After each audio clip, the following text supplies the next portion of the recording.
For plebs, by plebs, dropping the Bitcoin only signal. Pleb Underground. Welcome everyone to the Pleb Underground.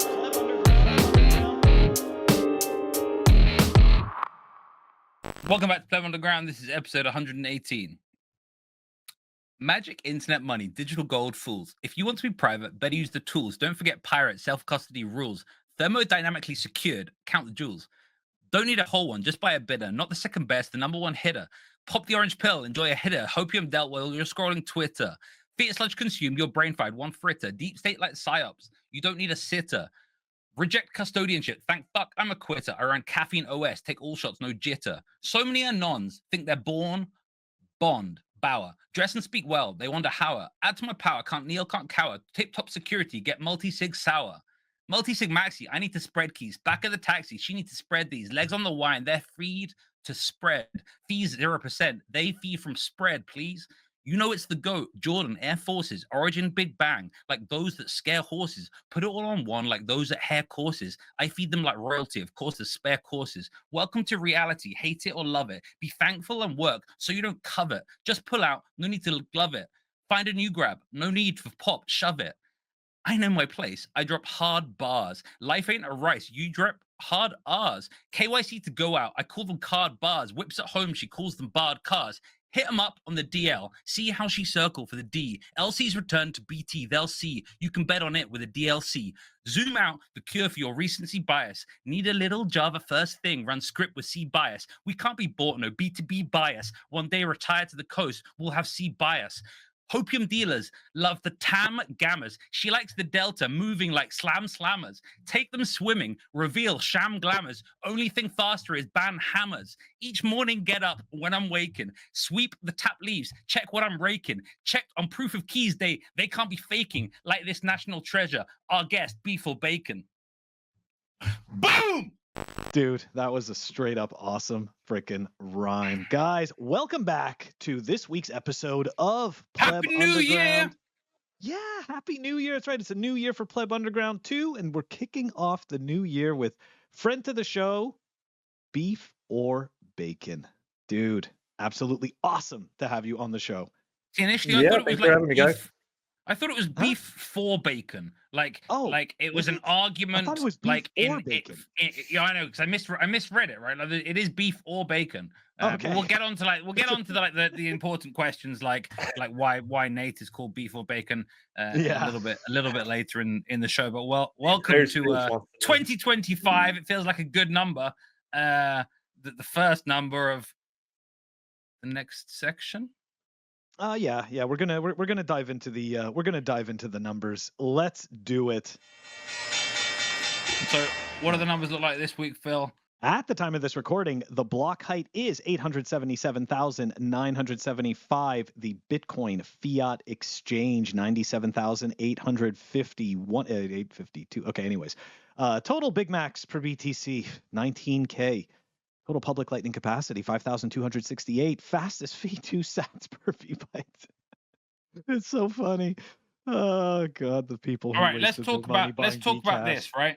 Yeah. Phil, I've been talking about this the last couple of weeks, maybe a couple months of like, okay, price is pumping, sure, but like these fees are pretty low. Like, why are people not opening lightning channels? Why not? Nate, why do you think? Why? Like, I think there's a bunch of Bitcoiners that got into Lightning too early, and then got scared off by it, and I don't know, the plebnet gang caused a nice hook in the Lightning liquidity if you check the chart. But what's happened since plebnet in terms of I don't know, communities catalyzing Lightning? Okay, let's get right into it then.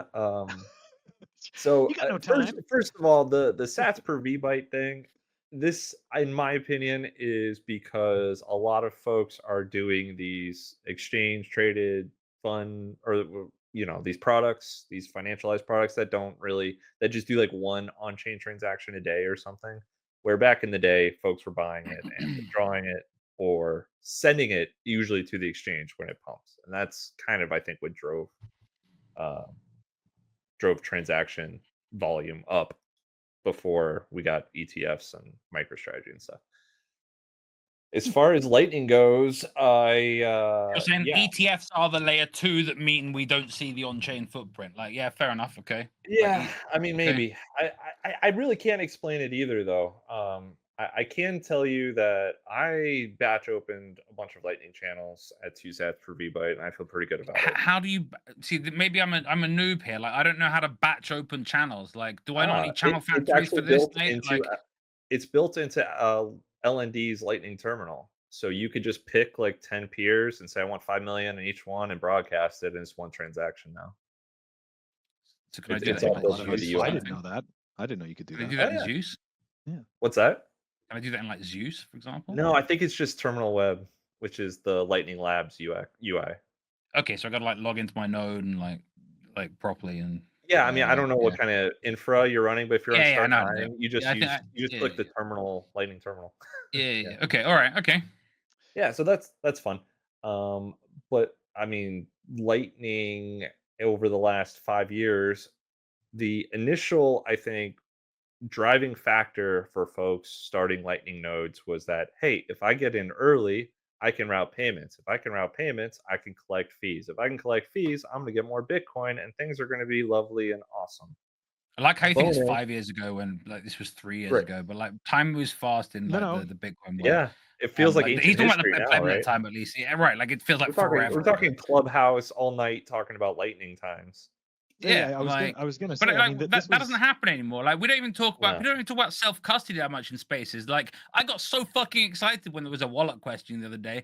Like you used to get so fucking bored by them. But like it's a shame. Like no, you don't. Why are people not coming in and asking like people don't seem to turn up like in the Waltons, same way they did a couple years ago to ask questions about self custody, to ask questions about Lightning. why would you want to Weird. talk about self-custody when the Sailor Tracker is about to make another Fuck Sailor, orange bro. line or a blue dot or whatever Look, the hell that is?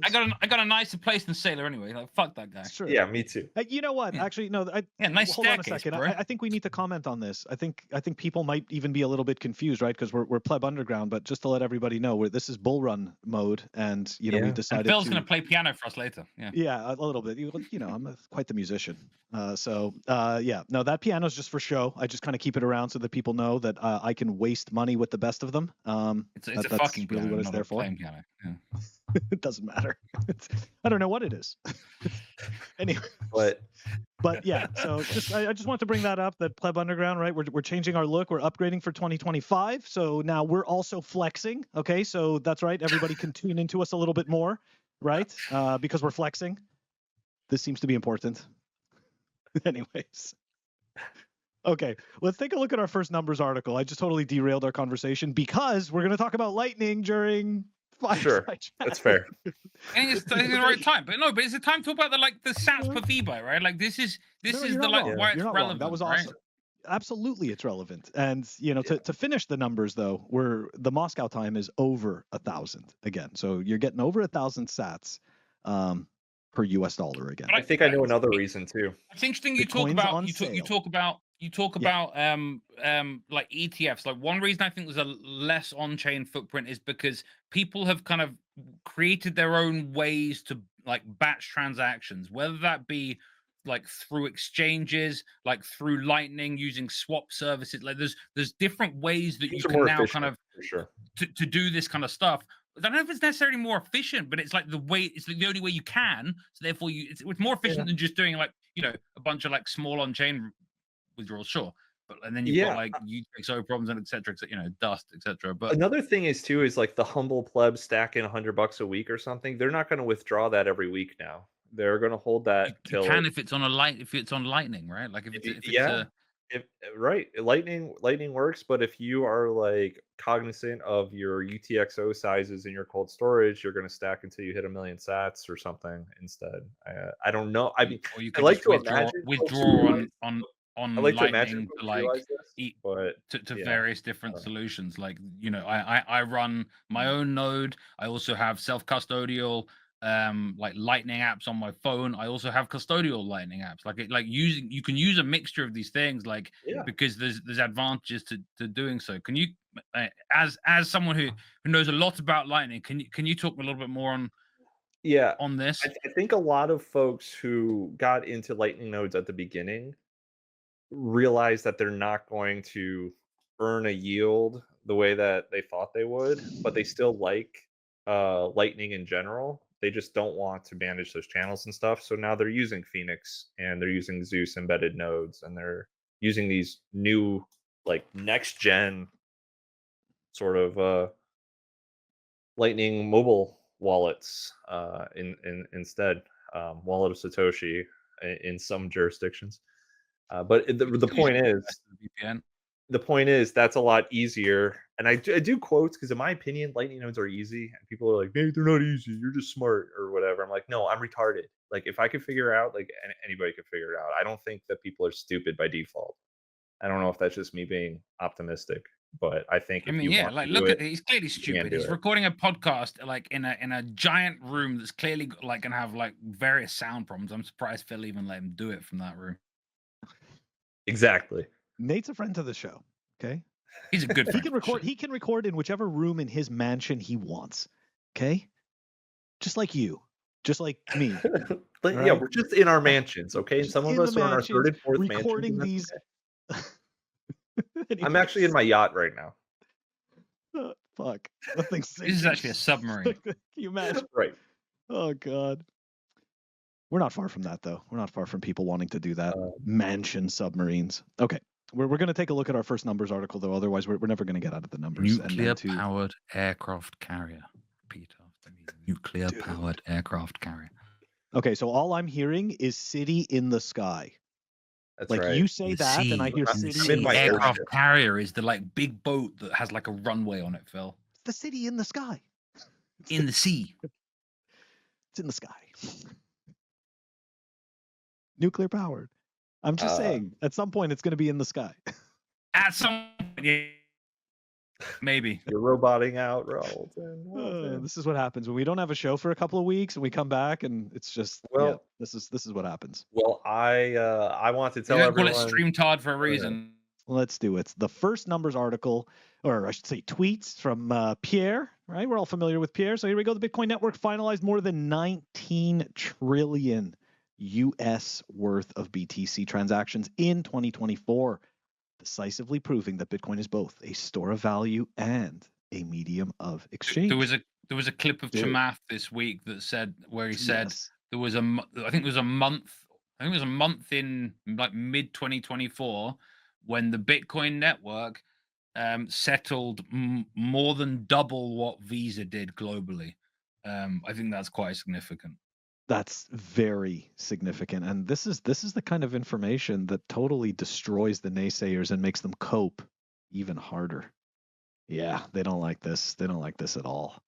Anyways, moving on. I wanted to point this out, even though it's not really numbers, but because we're talking about the individual quote unquote units, right, of a Satoshi, I kind of felt that this belonged in the numbers.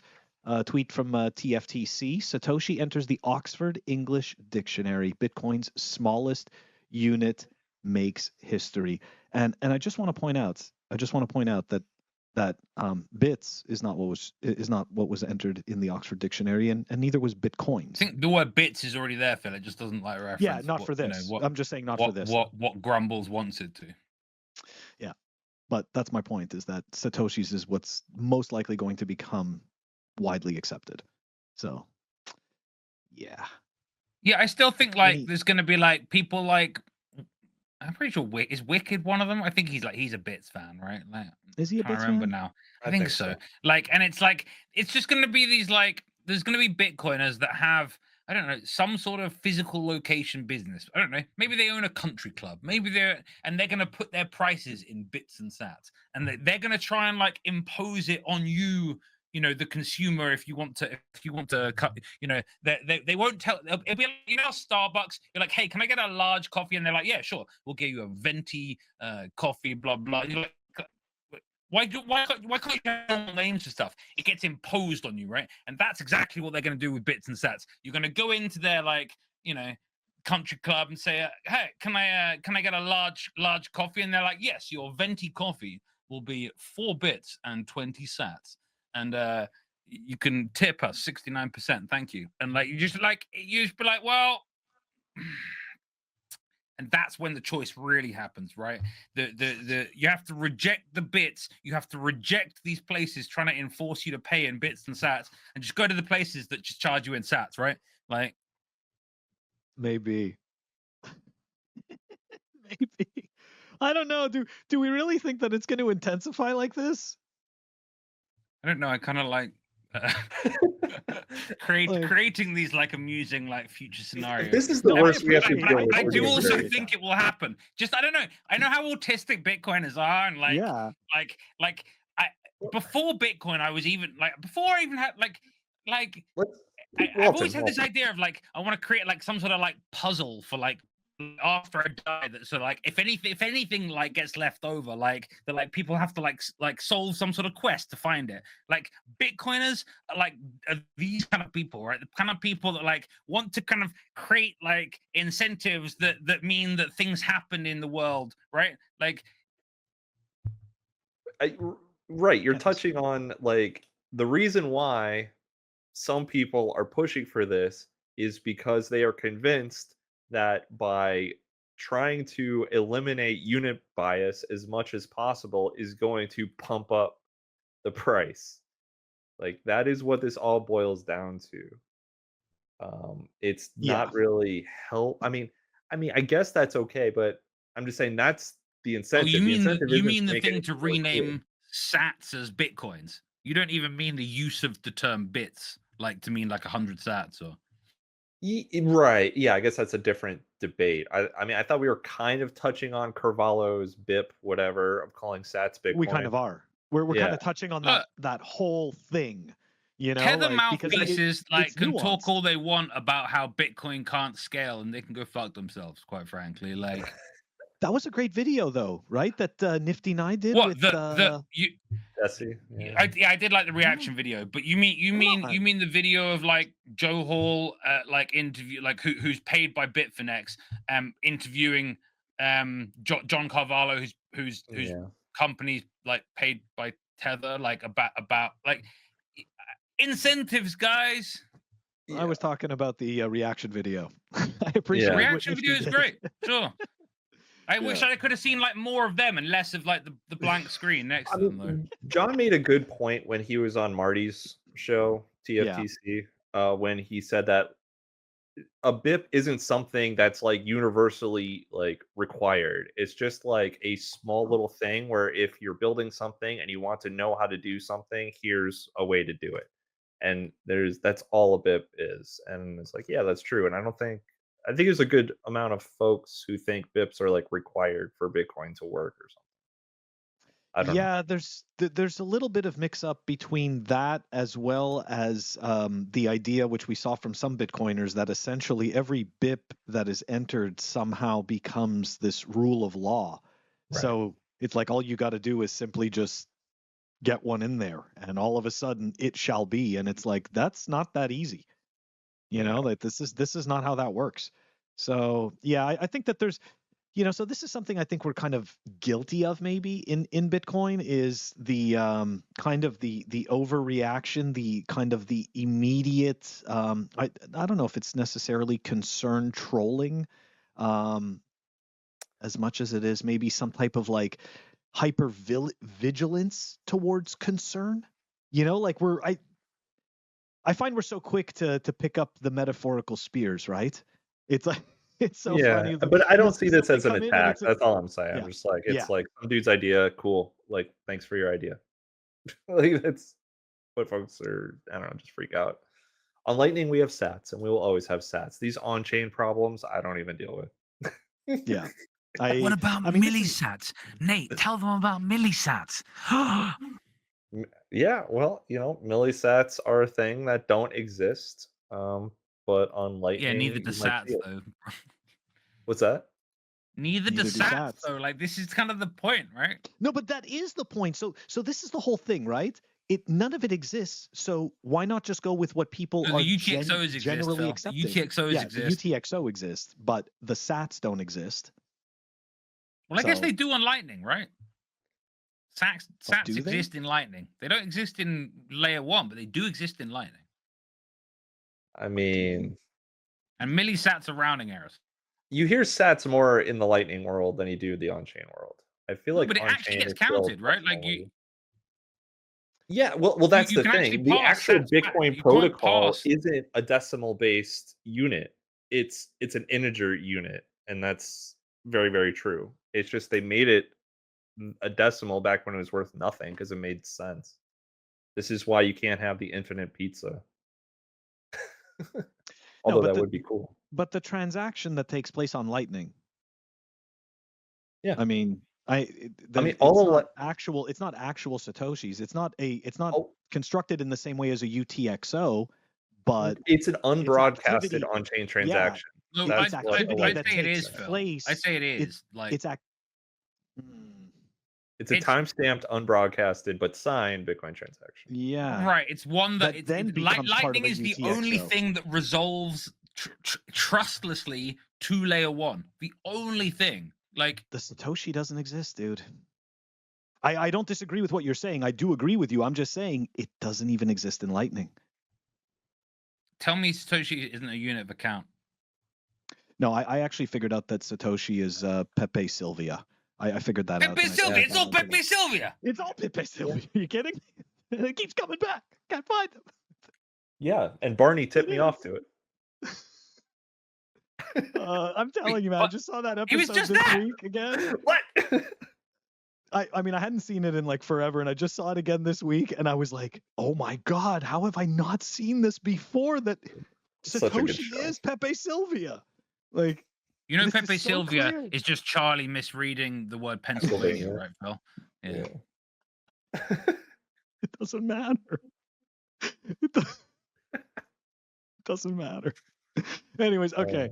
All right, guys, that's going to wrap up. That's going to wrap up the numbers. And we are going to move it on over to the Fireside chat. But before we do, a word from our sponsor.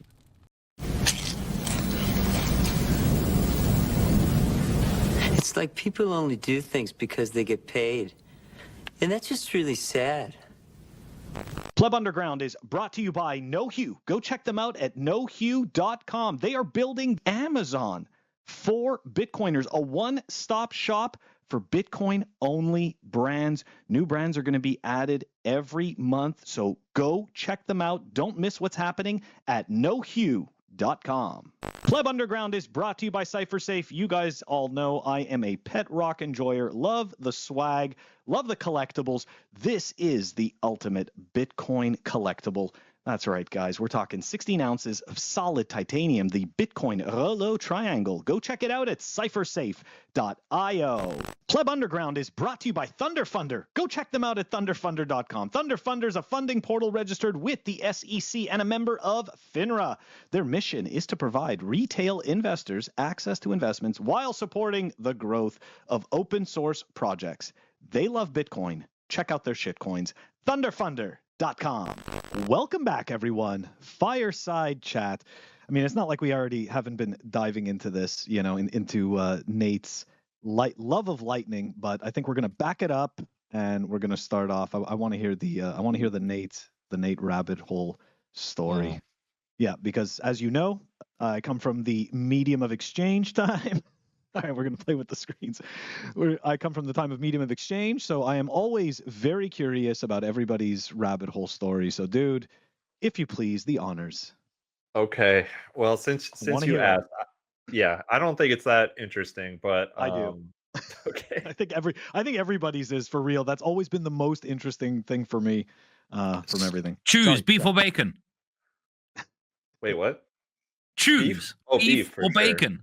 Oh, of course. All right. Beef. Well, then why is it a question? All right. Anyway, we'll come on to that. Is it a question though? Tell the origin story. Yeah. We'll come on. That's part of the origin story, I'm sure. But yeah. Okay. All right. When I was in college, I saw so this is my like heat of government story. When I was in college, I saw there's like a board of like things to do or whatever. It was like my first day, right? And I was like, cool. And it's like, hey, poker group, we meet here. I'm like, cool, I like poker. I'll go make some friends, right? Turns out this entire poker group was just like Ron Paul fanatics and libertarians, and I became good friends with them. They set me straight as far as just like, oh, I know, you know, I read Murray Rothbard and Henry Hazlitt and all this stuff for fun, and because I wanted, these guys are cool, I thought, and you know, anyway, so I became basically libertarian, graduated college, started going to like libertarian meetups, and Bitcoin was brought up. This is probably like 2013 or something, and I was like, that sounds cool, but it was presented in sort of a medium of exchange concept more than, oh, it's a finite supply and there's a difficulty adjustment and all this stuff. But even back then, I was super, super poor. I didn't really get a good job after college till like 3 or 4 years later. So, but I was like, that's cool. I'll get into Bitcoin when Why people were start we accepting super it, I poor guess. when you get into Bitcoin? I'm gonna say, I was like, Dude, I was for so poor, fuck's man. sake, like, I was so poor, so poor. And when I say my big break, I mean like $13 an hour. Like I was like, sweet. Maybe not 13. It was like 16 maybe. But anyway, I watched Mt. Gox happen. I didn't have Bitcoin at the time, but I watched it.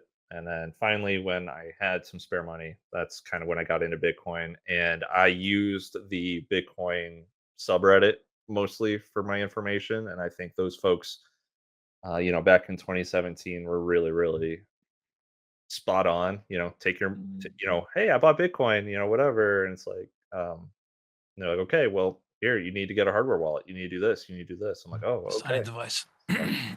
Yeah. Oh, So yes. so that was the rabbit hole, and I bought them all. I bought a ledger. I bought a Trezor. I bought all this stuff. I tinkered with it. I remember trying to run a node on my Windows computer, just the generic, you know, QT thing, and I That was could the never one you get it. could still mine on, right? Am I wrong? Yeah, you just download it and they download, yeah. But I remember it never being able to peer. And I always thought this was because I was in my apartment and they were blocking it. And it was like really annoying. I could never like have any like upload. So it just really annoyed me. And then that's when sort of Lightning was coming out, or Lightning being talked about. Segwit 2x was being talked about. I was not really smart enough to understand that at the time, but I kind of, it's weird. It's like a big blur, but I remember being super happy when Segwit 2x didn't happen. So I guess I was like, I kind of like knew what I was doing, but it was weird because like I faintly don't really remember that time very well at all. So I don't know what I was doing. Yeah, Segwit 2x was weird for me because I didn't actually. I mean, I really did not understand what was going on. Yeah. Yeah, I just at that remember time, I was being like, so okay, what, everybody on the we're subreddit's getting another happy, so I fork? guess I'll be happy. It was like, yeah, and then I remember being like, okay, I want to run a node on a separate device. So I found Staticus. Staticus is awesome. Look him Yep, up. He had something called the Raspibolt. that's And right. I didn't even really care about running a Lightning node. So this was like when LND is like on version, God, I don't know, like 18, right? I might have to look it up. But the point is, it was like version 4. It was like hardcore beginning, and I just followed the Staticus guide. I had no experience in Linux or anything, and it took me like 5 attempts to even get it working. But I was happy once I figured it out. So Bitcoin kind of led me down the Linux rabbit hole too, which was pretty cool. Yep. Right, I searched Staticus. Yeah. It comes up with like some real estate nonsense. Like, what? How do I No, find no, this no. thing? It's Raz- Staticus. Don't yeah, worry, it's Staticus Stad. 3000. I'll get his profile. I know. Give me the I used to links. follow him. STADICUS I need to 3000. front run the viewers and buying this thing. Come on, like help me out. No, it's no Oh buying. no, you don't buy it. You build it. And Oh, damn it. here's the crappy thing though, man. That was like No, during dude, it's Raspberry Pi 3 yeah. days. And Raspberry Yeah, Pi so 3 on the external hard drive didn't even use USB-C yet. And the transfer rate between the external, you know, disk drive and the Raspberry Pi was super slow. So my Bitcoin on like a chain month. it got corrupted like once a week. And so what I Shit. used to do was I had my Windows node running also, and I used to do like this internal network file transfer of my blocks and my chain state to my Raspberry Pi every week, and that was fun though. That was fun. Eh, And then after that, I just built a mini PC, and then I started, diving more into Lightning and BTC Pay server and pretty much anything I could Right, learn I about. asked this of everyone. Tell me about the hardware of your node. Like, I've been running my Yeah. Raspberry Pi 4 for like since 2021, since the early PlebNet days, Nate. And I think I need to like switch soon before it dies. Not that I know how to switch yet. I'm a big proponent of buying your own PC components and putting it all together. Getting a mini ITX form factor motherboard, and I mean it's so much easier now because like you get the little M2 hard disk drive. It's really chill. I mean I'm looking at my one right now. It's down there on the floor. How much RAM? Like I hear some people are running like 128 gigs RAM on their 16, nodes and stuff. Like 2 8 gig 16. sticks. Okay. Yeah, 2 8 gig sticks. I've got a 4 terabyte in there because why not? Oh, I like that. Like I was thinking, terabyte's kind of I'm cheap gonna go now. for a 2, but maybe I should just go for a 4. Like maybe that's I a better mean, idea. the prices on these things are going down like crazy, and you Or get is them on it better sale, to get too. like a RAID system, or is that then like overcomplicated? No, Like, that made sense back when it was all SATA drives and they had like moving components and stuff, but I don't think that's necessary anymore. So let me ask you this though: are you installing each service manually? So like you install Bitcoin Core manually, and then you're putting BTC Pay server. So you're not using like an image, let's say, it's just for a command miner line, like pull this, pull this, something. pull this, pull Yeah, this. I install Ubuntu exactly. and then I get to work. Yeah. Okay. Yeah. Yeah. And I feel like a lot of these guides are pretty decent. I actually still use part of Staticus's Raspibolt guide on my like new machine. I don't do all of it, but a lot of the security stuff that he recommends on that guide is stuff that I don't memorize, so it's kind of helpful. I think a lot of people forgot about that. It's interesting that you mentioned Raspibolt from him. Again, there's obviously the Raspi Blitz. So way I at never the did a beginning, Blitz, but Blitz is good too. dude. The Blitz is amazing. I had at one point I had like 7 of these things up and running because I just enjoyed building the pretty nodes. straighthtly. Like Mads was a huge fan of the Blitz. I know, she's not the most technical. She said, it's something you can like, you have to learn a bit of like, command line stuff, but like barely any kind of have command to anyway. line. You kind of have to anyway, even if you're using like some of this other stuff. Like I know that now, like some of these package solutions, like you can do more stuff, but even like PlebNet days, you wanted to change the name of your node, you had to do that in command line. You couldn't do it on the you have to change your configuration file. Like, now I think you can. Like now you can, what? Yeah. I mean, I still have a Start 9 also. Start 9s are cool, but a lot of the other features that I like to play with aren't there, or they take a very long time to be updated. And I'm the kind of guy where I see a new version and I'm installing it like same day. Like I'm like, sweet, it's like it's right. like to me, these like batch lightning channel opens should be available on these package solutions, surely. Like, those are. That's like where they are. Yes, you could batch on a Start 9. Yeah.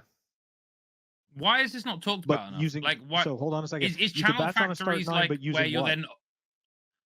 I mean, you can run on bunch. Okay, one at a time. Yeah. Okay, hold on.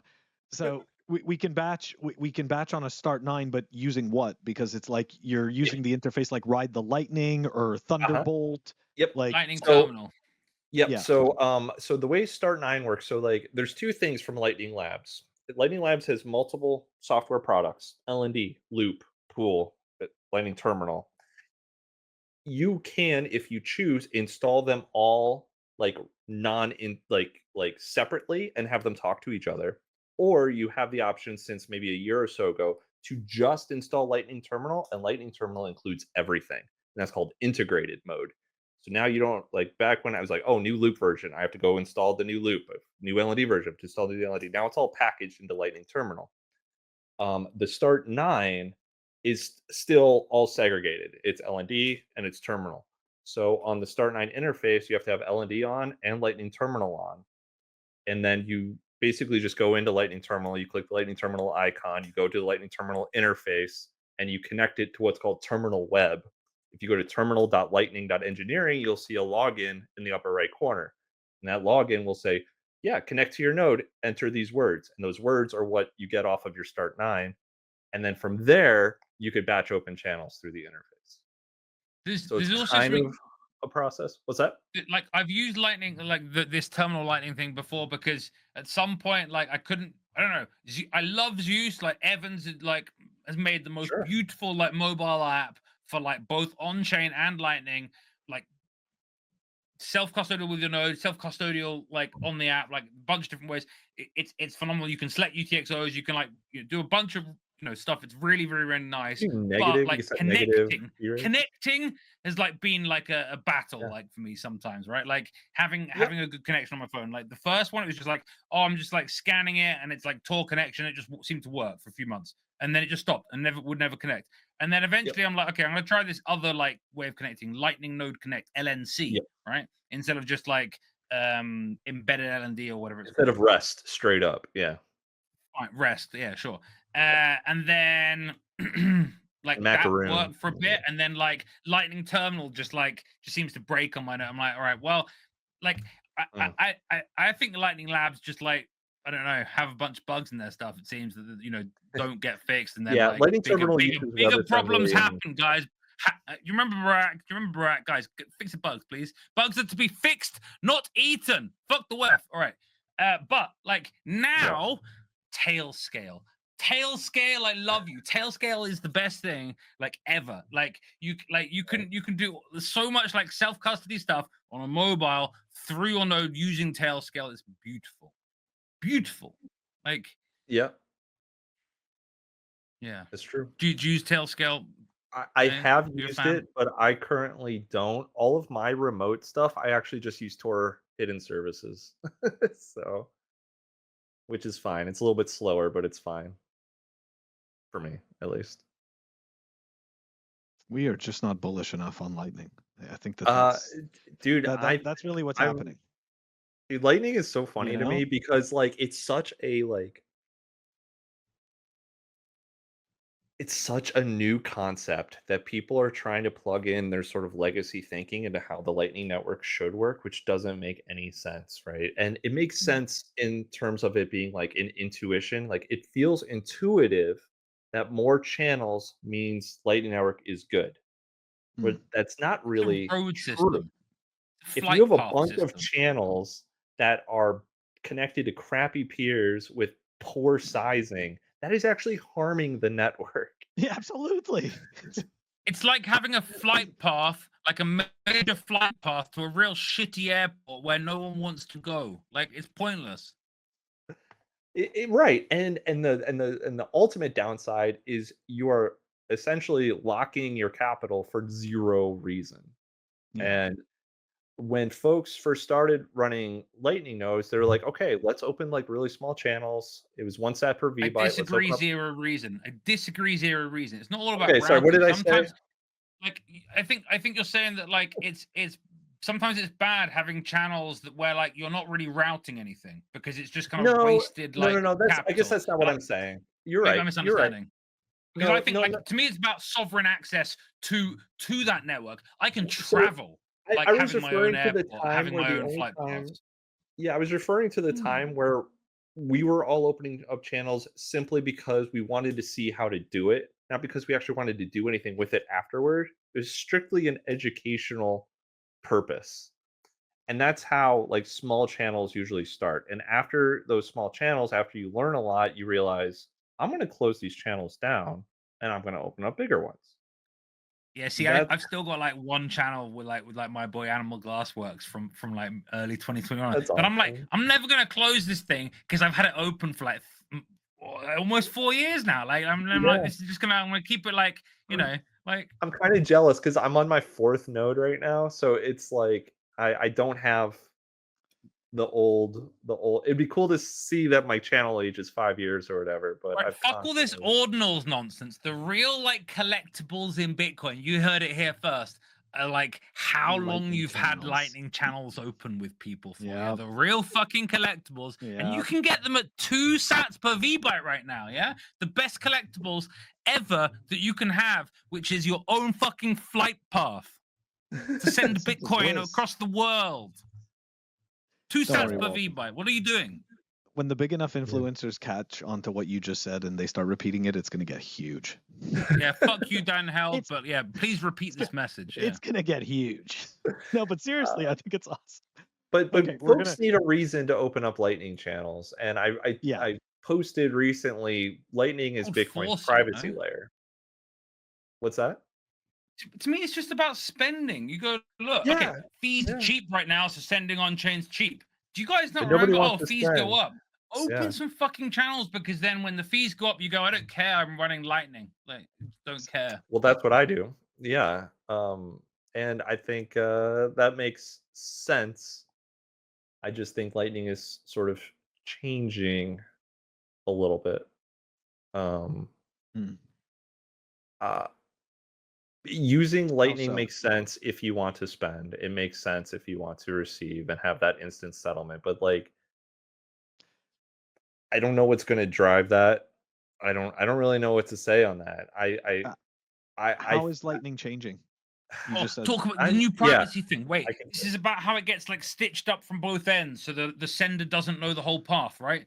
Can you talk about this? I mean, that's super cool, and it's actually kind of crappy right now for the implementation. What's the name of it? So- Sorry, So okay, all right, this is actually kind of fun. So this is what 'cause I frustrates think me. it happens already with like in atomic Lightning. multipath payments. Is like you can Yeah, like yeah. with one Okay, Lightning thing. You so can send, LND like, right now, split LND.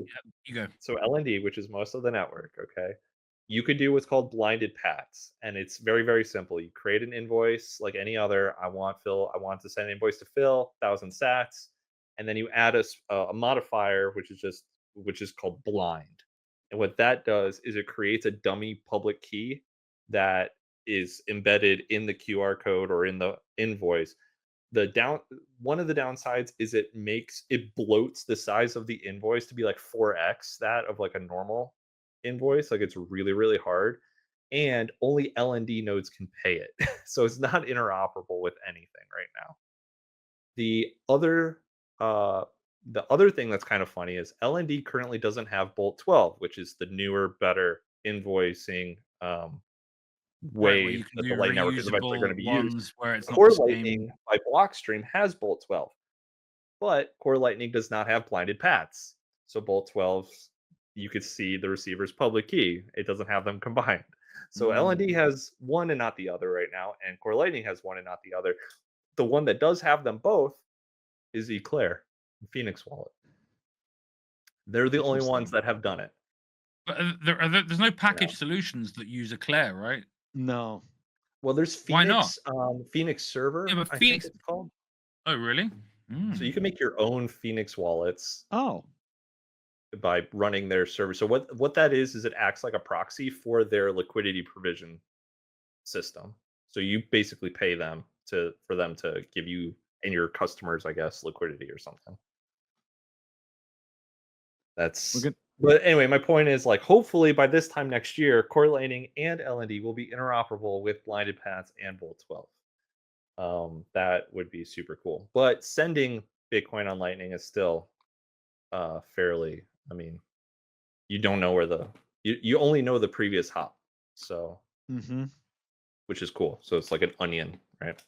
Yeah. And I mean, the only thing that really settles on chain, right, is once you close the channel. So all of that activity that goes on Lightning is more or less anonymous. Yeah, the on-chain, right?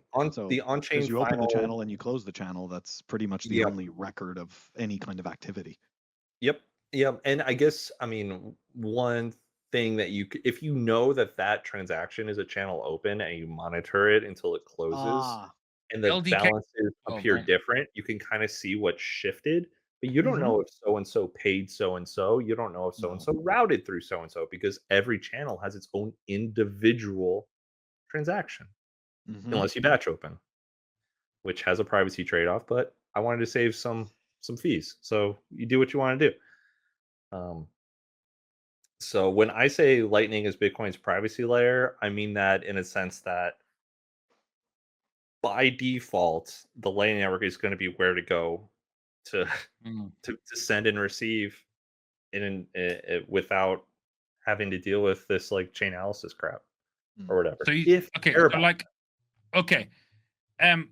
you talk about like privacy chain analysis stuff, but like I'm looking at Phoenix D. I'm like, okay, this thing looks fucking Phoenix awesome, D. right? Like, Yeah. oh, okay, like so it says announcing Phoenix for server, all the goodness of Phoenix Wallet available to developers. It uses the same software as Phoenix, but you run it on the server as a mobile device. It has a API instead of a GUI, and it has fully automated liquidity management to facilitate receive heavy use cases like merchants, crowdfunding, etc.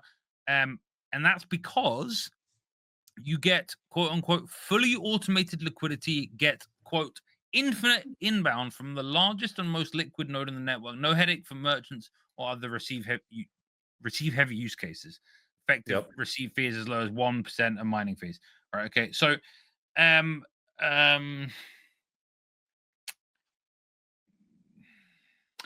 sounds good. There are okay. No, one sec. There is an inherent trade-off in Lightning between inbound liquidity providers and privacy. In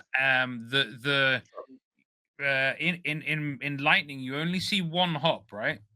But if you're the person doing the last hop, you're seeing everyone's last hops. Yeah, you're seeing all merchant payments. Sure. Yeah. So async is then essentially seeing all right.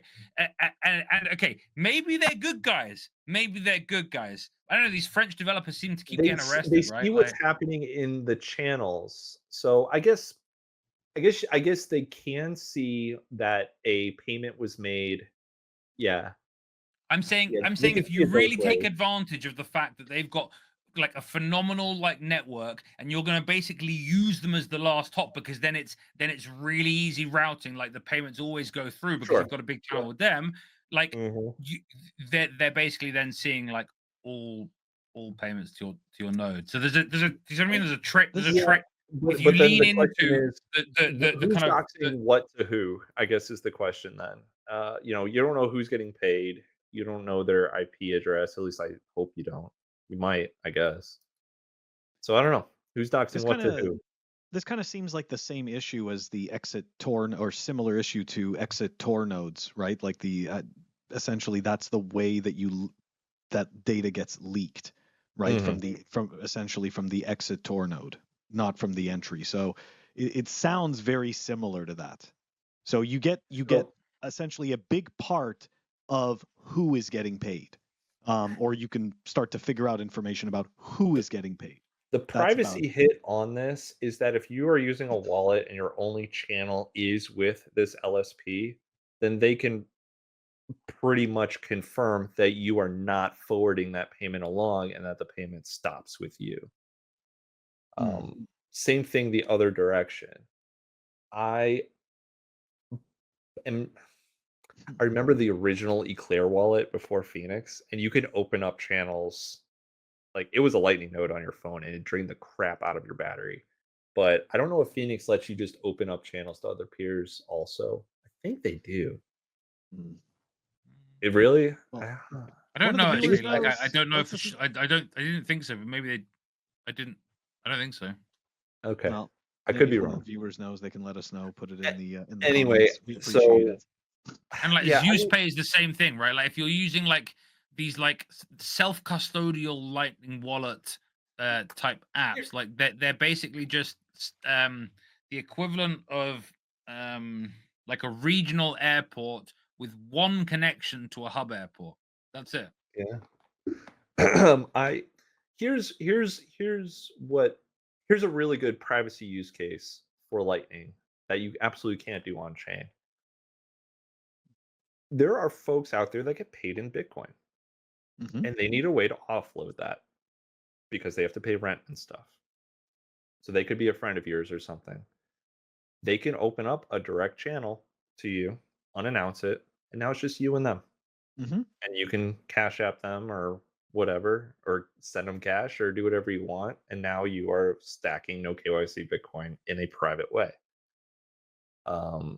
There's really cool things you could do with Lightning that is adjacent to the big Lightning network. That I think that is kind of a cool thing. Yeah. These personal relationships you can have with folks that you're transacting with often, you can just silo yourself to the side and still do Lightning. I like that. So I guess that's an example.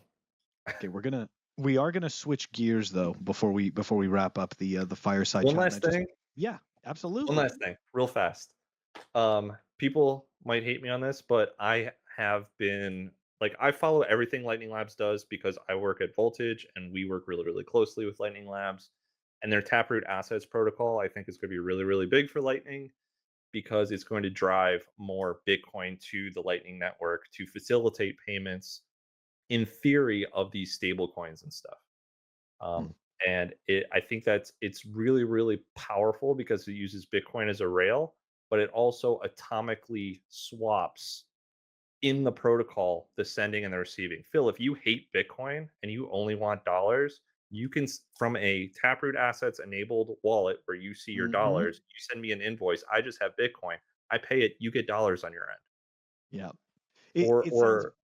It sounds cool. very similar to the Bolt exchange that Walton had me use, which I had never done before, where we just swapped Lightning to like it was amazing. I was like, fantastic. The difference Phil, is you reminded me. It's a question I had like half an hour ago that I forgot about because like we have too much good chat I love here. both, Today. by Like, the way. I love the idea that they're paying you to do swaps now. Yeah, I know that's beautiful. Like that's incredible. Like just kind of unreal. But I just wanted to say like the main difference is that it's in the protocol. Loop's been around for a while. Yeah. Am I cutting? I think I'm cutting out. No, Loop's been around for a while.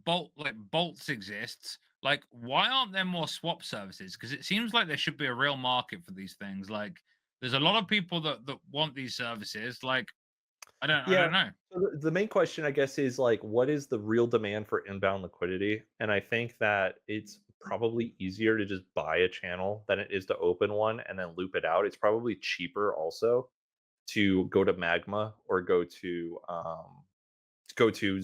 Evan's thing. Because it's batching. Like it's as simple as that. It's just basic math. Yeah, so you could just rent a channel for cheaper, essentially.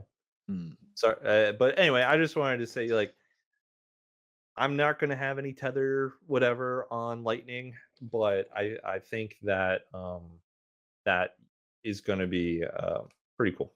I guess it's inevitable. It's, whether we like some of these things or we don't, it doesn't matter. I think this is part of what hangs people up. Right?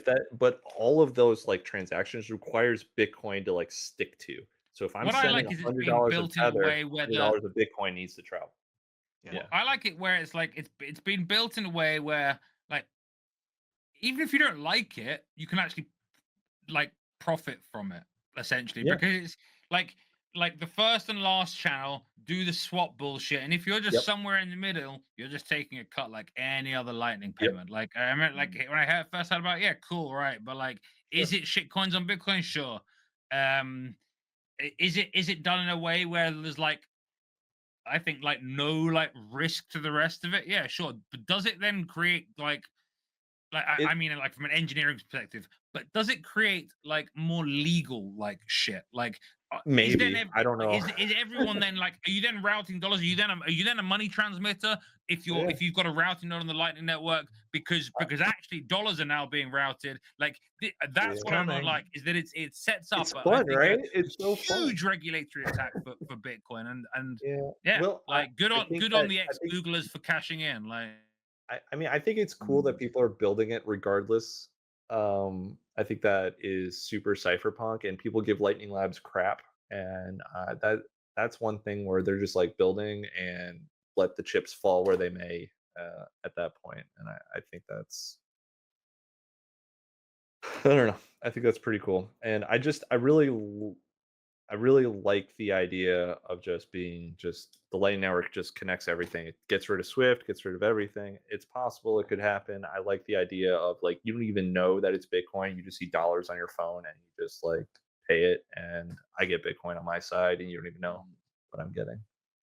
So yeah, could be cool. It basically protocolifies Strike because Strike does these dollar swaps. Yeah, they're doing them already in the background. They've been doing them for years. But now it's like in the protocol. So yeah, cool. They were using Tether. I know that. Right. And I remember because Jack begrudgingly would explain that. Right. It's like nobody, and he would even say it. He's like, they're using it on Tron though as well, Phil. Like that was it. Wasn't there like? But like even like if you're using it on I mean I was about to say on Liquid, but then I remember like the Aqua Wallet uses it on Tron as well as on Liquid. But like This I is think why it's a scam. Like people out there using Aqua Wallet because you're like, oh, it's good for swaps. Just use bolts. Like it's cheaper. Aqua Wallet's just charging you a fee on top. Like don't trust scam somehow. Thank you. Like this message was brought to you by the real Jan 3, which is about self custody and not about orange pilling countries. You statist little cuck. Oh boy, true. And on that note, okay, so hold on. Before we wrap up the fireside chat, I wanted to ask you because you work at Voltage, and I before the show we started to talk about it, and clearly I didn't quite understand it necessarily. So why don't you tell us a little bit about what Voltage does and how it's helping with liquidity providers? Because I think that there's I think that there's something there. Yeah, I've been at Voltage for a few years. The core product of Voltage is that we realize that the Lightning Network has some limitations. You have to be online. You have to have like all your ducks in a row in terms of like dependencies and all this technical stuff.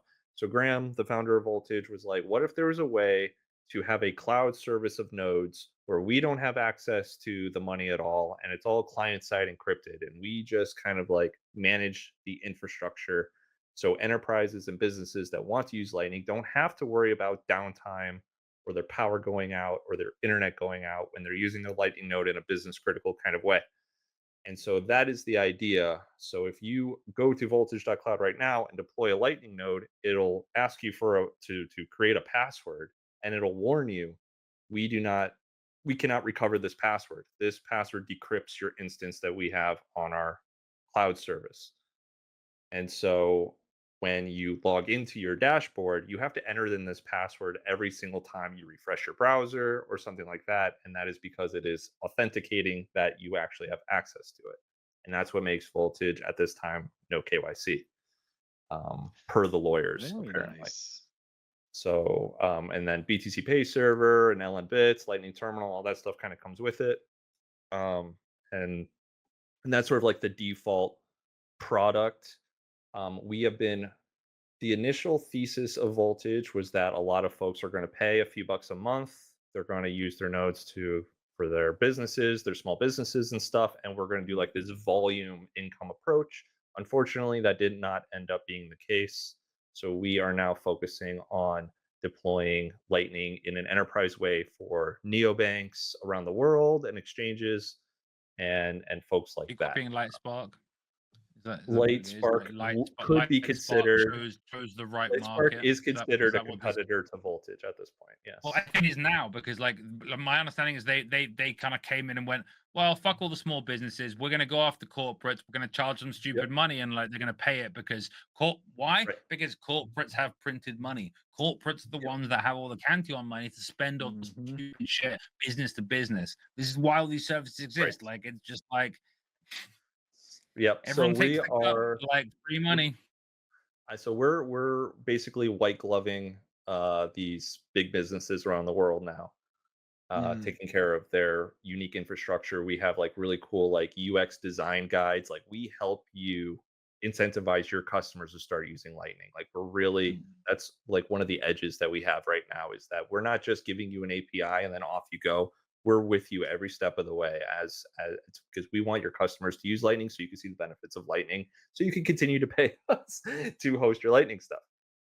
There are some services out there that just simply give you the API and off you go, but they don't really teach them how to the best practices of implementing Lightning in your UI to drive customer adoption towards those options because Lightning is super, super cheap. So if you're charging a fee, you can have more of a cut now. The more customers use Lightning, they're happy because they're paying less of a fee, and you're happy because your margins are bigger. Lightning is super cool in that. So we are working on other projects right now that will sort of supercharge that concept this year. So I'm really excited for Voltage. So we're still going to have like the legacy node product. That's not going away. And I'm not saying like a new product is coming or whatever, but we're working on something that is going to be pretty cool this year. All right. So, okay. I guess that's any other questions? Is that okay? It looks like 2025 is going to be a big year. So we're going to look out for, we're going to look for that from Voltage. I and think we've that's already very got cool. like I mean we power the Paxful node, for example, and other like big nodes on the network. So Cool. yeah. Very A cool. lot of folks don't know that. We don't really advertise it, but Yeah, I was gonna say, I'm like, no, it's okay. if Nobody you go needs to to know who you're running. Amboss.space and look at a node and it says it's in Portland, Oregon, that's probably a Voltage node. No, I'm kidding. All right. So where can people, because we're gonna wrap up the Fireside chat, where can people find you if they want to reach out to you, learn more about Voltage, or just talk more about Lightning and get into an argument with you about why some other layer 2 solution is just way better, you know, or something? Yeah, well, I spend way too much time on X, so BeefOrBacon with a 1 at the end.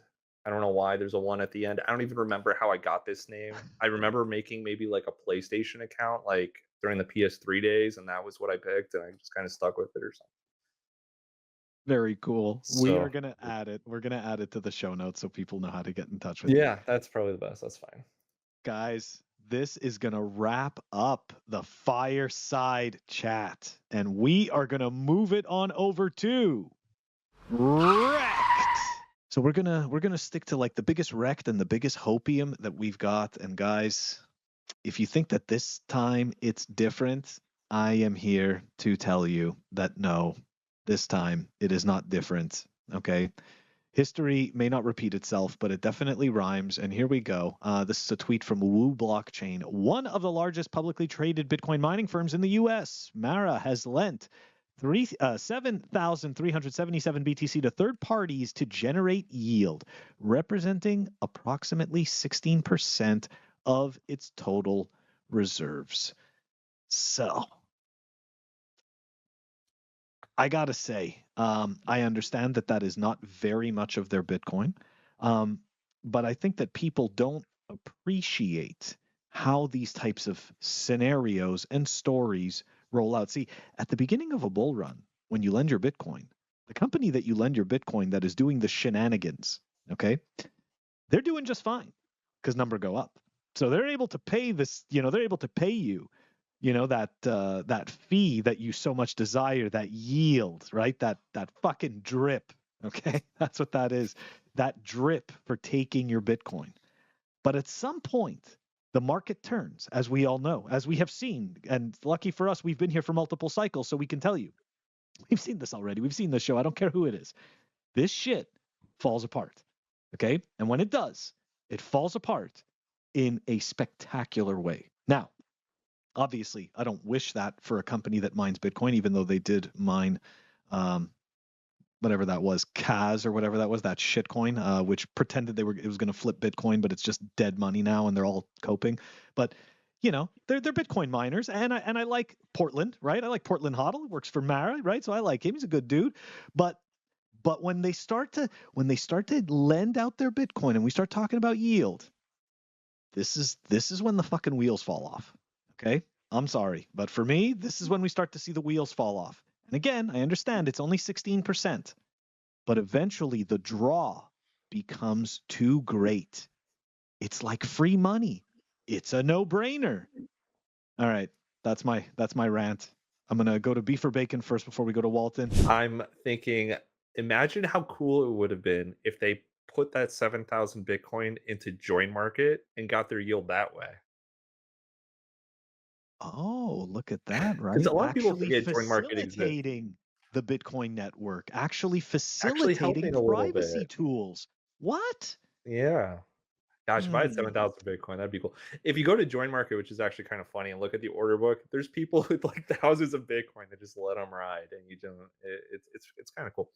But yeah, I mean, we all know historically, because Bitcoin's finite, that the yield has to come from somewhere, and if the yield isn't like direct value, which is really, really hard to do on a Bitcoin, which on average goes up, gosh, a lot every year, every month on average. Yeah.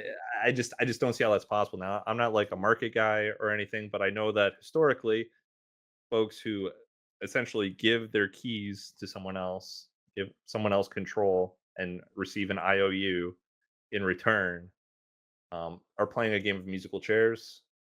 And He's talking to you, Sailor.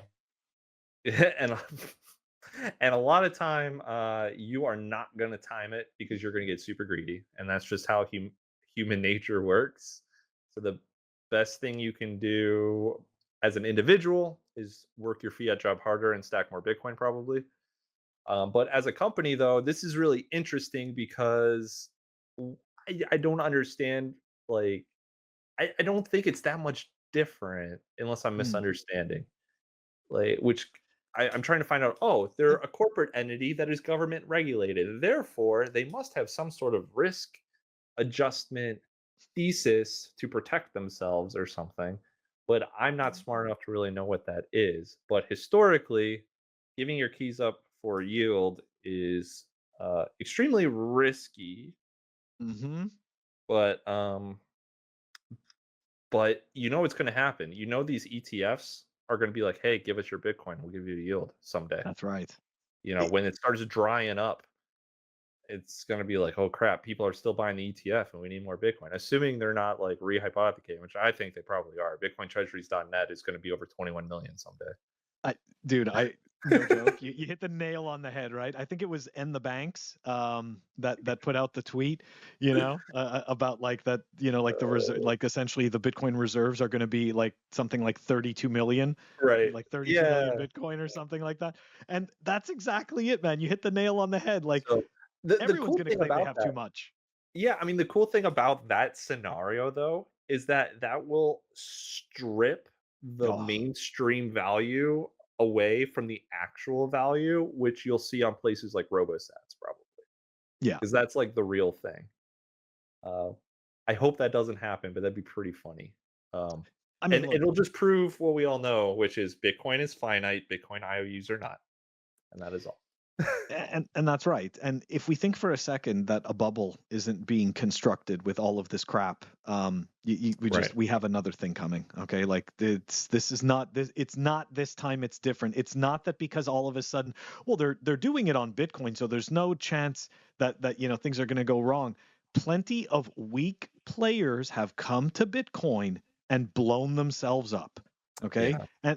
and obviously, like, I'm not saying that it's MicroStrategy or it's Semler Scientific or something like that, but all I could say is that if you are a business that doesn't actually generate enough revenue to be able to one day pay back all of these notes and all of these conditions for these loans, at some point you may have to sell some or all of your Bitcoin in order to essentially pay those debts and pay shareholders, or in some cases it may just blow up altogether because you don't have enough income. Like the business doesn't generate any money. And I think that this whole thing about the yield on Bitcoin, like, what the fuck am I missing? Like, if you don't actually sell your Bitcoin, there is no revenue. All there is you taking on more debt. That like, I mean, that's the way the business looks to me. And Yeah. I get that there's a whole bunch of financial alchemy that I don't understand. Well, But it's the basic. problem, It's yeah, probably fiat based. It's got to be. it is. And then like the only scenario I can think of in the future where a financial entity or even me as a person would give somebody my Bitcoin is if they really sold me on like a business plan. Like, you know how if you want to start a Mhm. business, you need a business loan, you need to come up with a business plan and convince the bank. You have to convince hard. Yeah. And to get a loan against Bitcoin, in my opinion, it should be that sort of process rather than, oh yeah, here you go, and or it needs to be a variable rate to begin with. Like this flat rate crap is ridiculous. Yeah. So we'll see. And the terms are always terrible when you're borrowing Yeah. against your Bitcoin. So it's ridiculous. It's the reality is that Bitcoin isn't being treated as the pristine asset that it is. Oh, And it's, if you ask me, it's just a fucking cop out.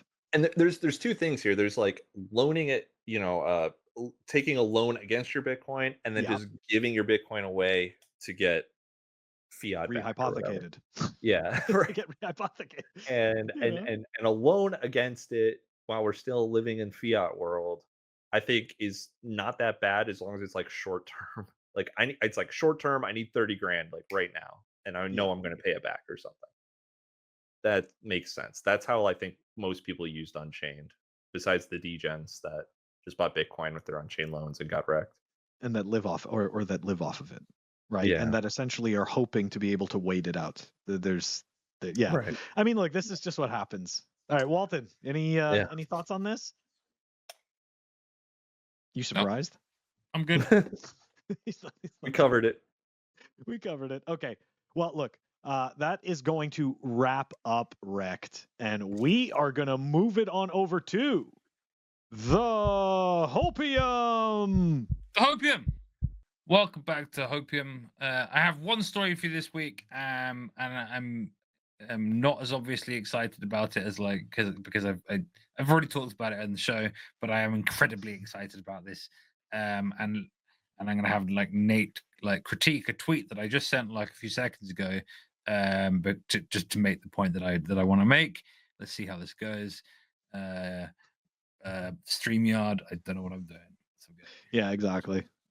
Sorry, guys. We upgraded. Screen. No. We upgraded window. and we're going through it, and you're all just kind of watching the growing pains. All right, here we go. I shared this tweet over Christmas, but didn't highlight quite how significant this is for privacy. And I've composed this myself, and I'm trying to learn more about Bitcoin tech. So I apologize if I haven't written this quite right. But my understanding is that Taproot multisig wallets use Schnorr signatures, which is an upgrade from ECDSA. And this enables you to spend Bitcoin without revealing that UTXOs come from addresses within an M of N multisig wallet. Thank you, Nunchuk. This when Taproot was championed and when it was released, this was a huge thing that I remember that I was excited about, that I actually had actually forgotten about, because it's been a while since Taproot got activated, right? When this finally came around, I'm like, oh fuck, this is so cool. I'm like, this is a present that I forgot about, that I was, this is amazing. You go to a block explorer, right, and you go and check transactions, it shows 2 of 3, 3 of 5, because these addresses, when you're transacting from addresses in older wallets, in SegWit or older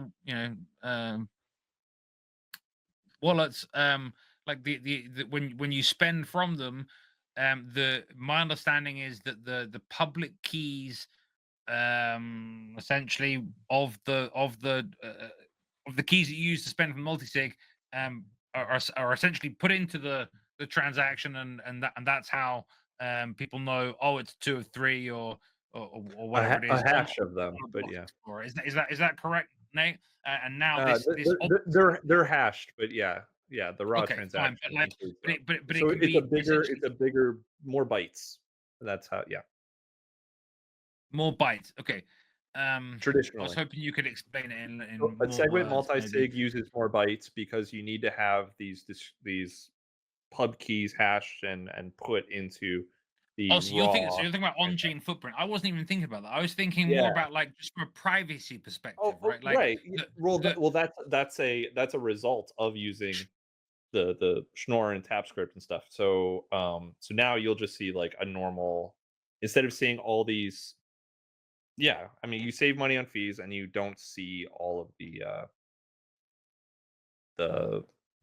inputs and stuff of the multisig, right? But I think this is a great thing, because it adds security. Yep. And privacy for people using multisig. Why does it add security? Well, because people don't know you're using multisig, and they don't know what how many keys are in the setup. That's a huge thing to me. There's a huge thing. I don't know. The bull run's great, guys, but I don't know about you. I go, oh, now I've got it. Now I need to think a little bit more about security.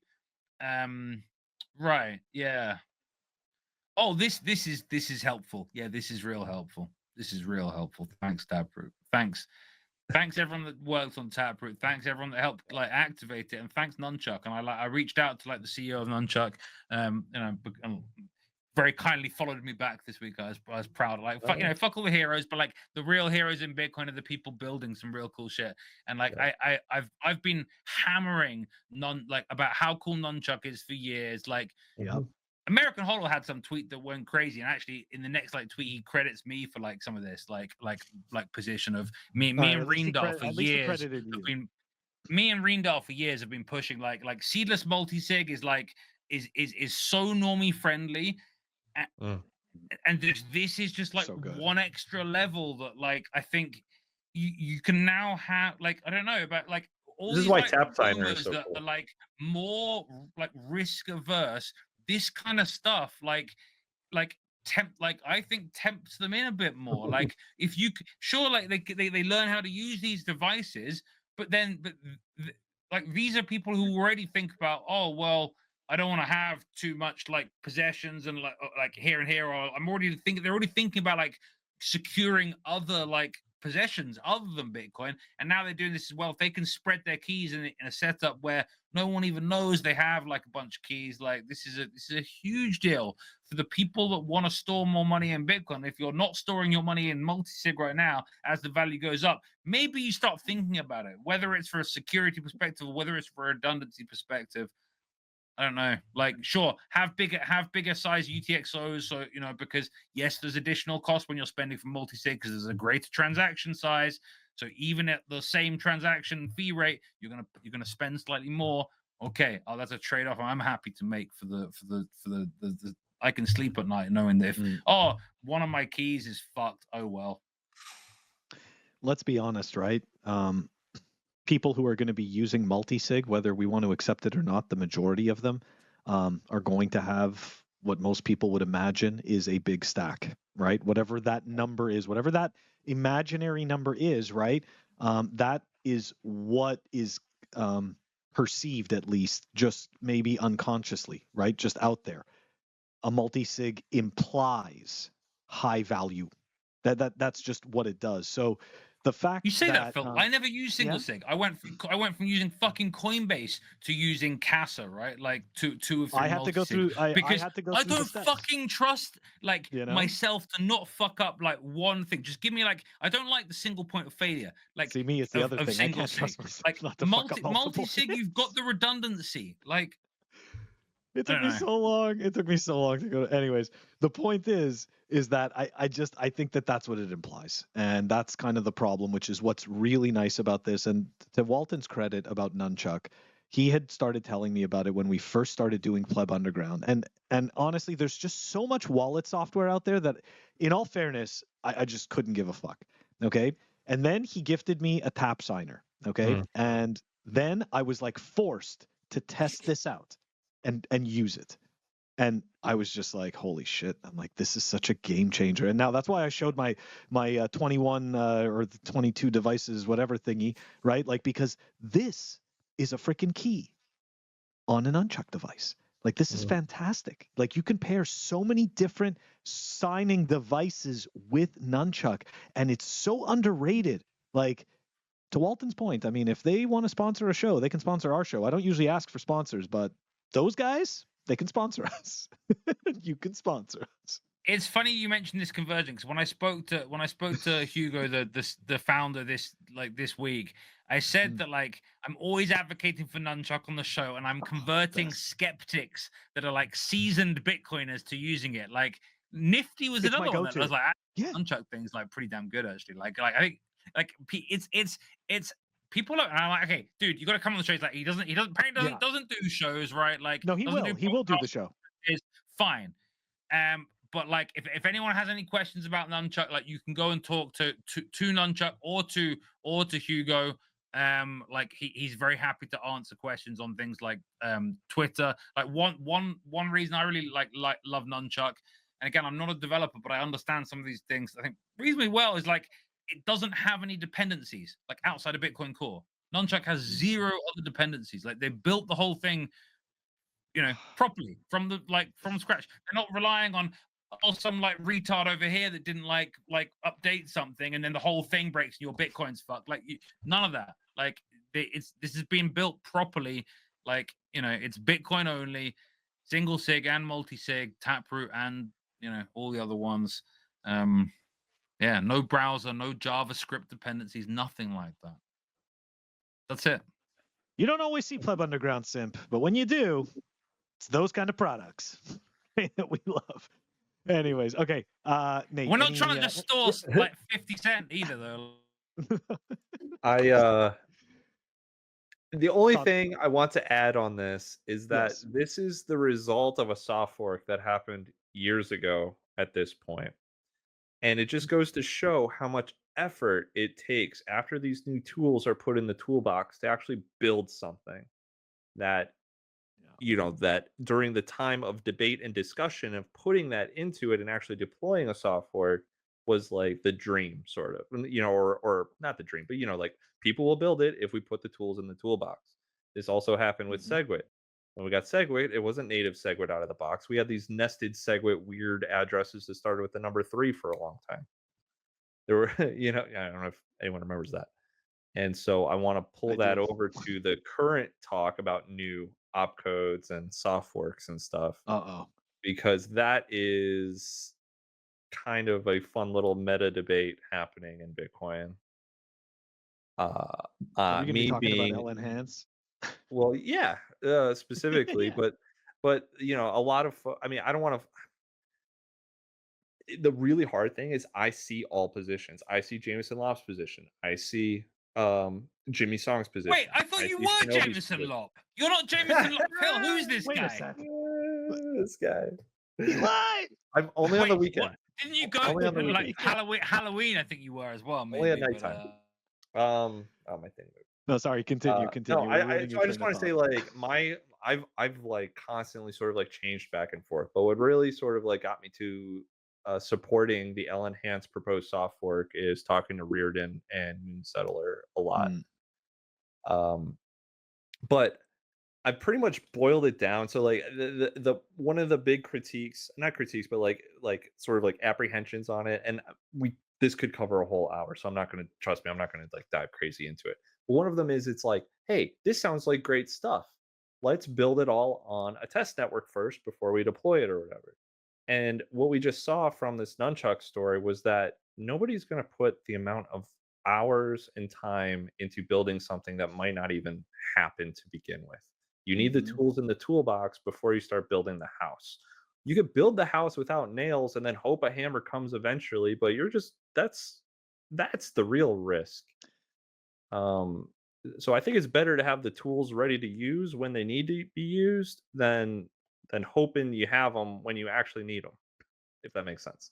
It does, and it kind of makes me think of the broader argument, right, that we often see with these types of narratives, with the ossify Bitcoin and the and then the filters, and then of course there's like all of this talk about development around Bitcoin, and now all of a sudden there's the ephemeral dust conversation that's happening. It's like, I'm not even going to pretend to understand that, right? Because it's just pointless. Like, once I actually can start to grasp it, I can begin to form an opinion. But the point I'm trying to make is this, right? Is that in these situations, okay, we need to start picking whether we are actually freedom maximalists or just a bunch of fucking LARPs. Because the reality is that a whole bunch of people are going to build things around Bitcoin that we are not necessarily going to agree with. Some of them are going to be successful, right? Varying degrees of success. Some of them will be complete failures, okay? And I genuinely feel like, and in no way is this some type of a shitcoiner argument where we should be making fucking tokens. I don't care about tokens. I'm talking about building privacy tools, like even second layers, right? Which obviously settle on the base layer. But my point is that, Bitcoin is for enemies, and it's not just the enemies we approve of. And I genuinely feel like this is the cycle where we have to keep repeating that, right? It's not just the enemies that we're okay with. It's going to be the enemies that we're not okay with. And, furthermore, like, sometimes somebody appears as an enemy to you or me, and it's not an enemy to somebody else. So I'm sorry, I gotta stop you. Like, Go ahead. This is what it's for. You don't understand the phrase "Bitcoin is for enemies." That's fine. It's not about people like I guess to some degree it is about like people you don't like using it, but what it really is about is that like Bitcoin is a bearer asset, and you need bearer assets to do trade with people you don't like or with people you don't have an ongoing relationship with. People you have an ongoing relationship with, people you have trust with, you can establish debt relationships. Right? You can borrow money from family, you can borrow money from friends, maybe, right? You have these relationships because there's an element of trust. When people say Bitcoin is for enemies, it's that I don't need to trust you.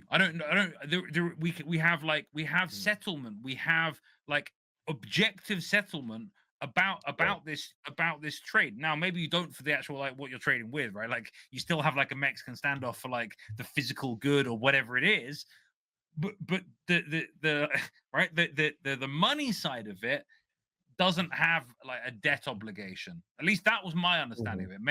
Maybe I just maybe I'm extrapolated mistaken. it. I like that take, and I just extrapolated it out to the social layer of Bitcoin. For me, like that's right. There's like different layers to me for me about the whole Bitcoin is for enemies thing. But Yeah. sorry, No. Blake, continue. Yeah. And I fell down again. Let me bring myself back up. New software, guys. New Yeah, I don't know what I'm doing.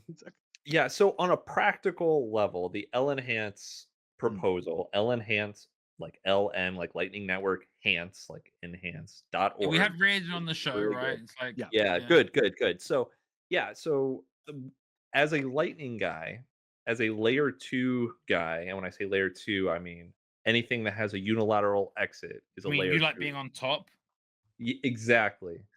Family friendly, Walton. It's family. Jesus. Yeah, as in like always winning. Like, what are you talking about? What am I talking? So we need to like. I would rather have these tinkerers, quote unquote, tinker on layer 2s than on the base layer. We want the base layer to do like whatever it has to do. However, if we have to, this might be spicy. If we have to nuke the base layer to make sure that higher layers are like, there could be some trade-offs. Like like for example, shitcoins on chain. Are shitcoin on chain bloat worth it so that Lightning can have no more justice transactions, can have ways to open up channels directly from shared UTXO, like there's so many things that I think is probably worth it because that's just my opinion, I guess. That's so fine. so like Lightning LN symmetry, the peers don't have to keep their own states anymore. It's shared, which makes it so there's no if you broadcast an old channel state and I catch you and we get this justice transaction, it's crap because it could be faulty. That doesn't happen all the time, but it could happen. Being able to open channels when offline or having a third party open channels for you is pretty cool. That's the non-interactive channel concept. And then the channel factories are like if 10 folks have access to the same UTXO, they have to have the ability to unilaterally exit that and get their funds, and they can put that wherever they want. They could directly spend that into a Lightning channel using one of the using the opcodes in LNhance. Plus the vault stuff. So I don't know. I think that sounds good. I'm nowhere near as technical as someone like Matt Corallo or something like that on this. I'm just like a pleb that really wants Lightning to be the best it can be, and any other sort of layer 2 that comes out that has the properties of Bitcoin associated with it, like instant settlement or like just settlement in general, I guess, and being able to unilaterally exit to the base layer if you need to. No third parties controlling my stuff, that sort of thing. I'm all for. So it's not like I'm just Lightning, but like those properties are really, really important when you're using Bitcoin in a way that is not on the base layer. Okay, well, I hope that makes sense. And that's my current position. I reserve the right to change it at any time. That's right. That's right. Like when we are introduced to new information, right? It's something that serves us. Then hey, we reserve the right to change our mind about it. It's like Nothing wrong with that. I find rigidity for the sake of rigidity is awful. Yeah. It's, if anything, it's just hampering. But This is why I delete my tweets every week. I wish I did that. I wish I did that.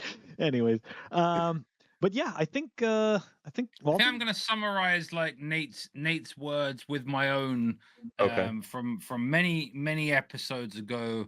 I might be misquoting myself when I say, hear the music, find a bell and dance. The only L I'll take is LNhance. I'll leave you with that. listen to that. Oh, I love it. I love it. All right, I mean, guys. I just Yep, love go how ahead. folks like Reardon and Moonsettler are literally just like busting their ass on this, and a lot of folks don't realize how much work they put into it. Like if you go to Yeah. the GitHub for it and stuff, there's new stuff popping up on there all the time. Like they're constantly working on it, and it's on MutinyNet, which is like a test environment for Bitcoin, so you can like it's pretty much on its way. You know, they just need to figure out a way to get it deployed.